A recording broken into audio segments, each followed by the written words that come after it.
बोलिए। أعوذ بالله من الشيطان الرجيم.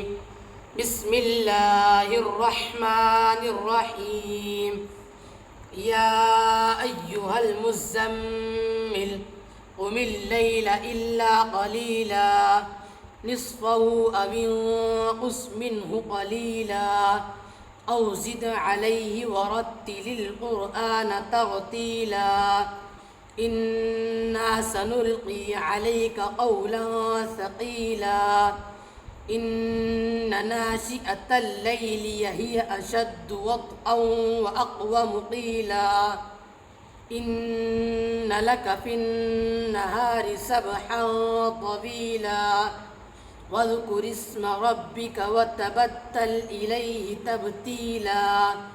رب المشرق والمغرب لا إله إلا هو فاتخذه وكيلا واصبر على ما يقولون واهجرهم هجرا جميلا وذرني والمكذبين أولي النعمة ومهلهم قليلا إن لدينا أنكالا وجحيما وطعاما ذا غصة وعذابا أليما يوم ترجف الأرض والجبال وكانت الجبال كثيبا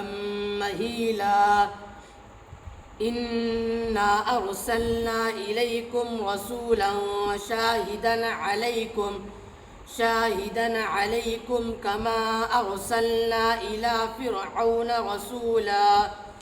فعصى فرعون الرسول فأخذناه أخذا وبيلا فكيف تتقون إن كفرتم يوما يجعل البلدان شيبا السماء منفطر به كان وعده مفعولا إن هذه تذكرة فمن شاء اتخذ إلى ربه سبيلا إن ربك يعلم أنك تقوم أدنى من ثلثي الليل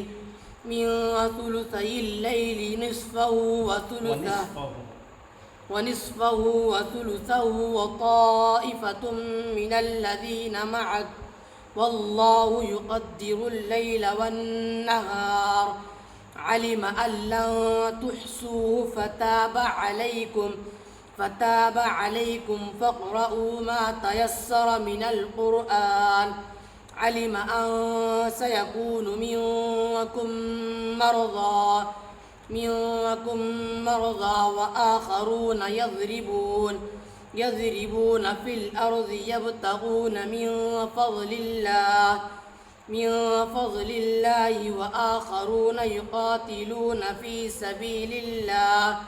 في سبيل الله فاقرؤوا ما تيسر منه وأقيموا الصلاة وآتوا الزكاة وأقرضوا الله قرضا حسنا وما تقدموا لأنفسكم من خير تجدوه عند الله هو خيرا وأعظم أجرا واستغفروا الله إن الله غفور رحيم صدق الله العظيم.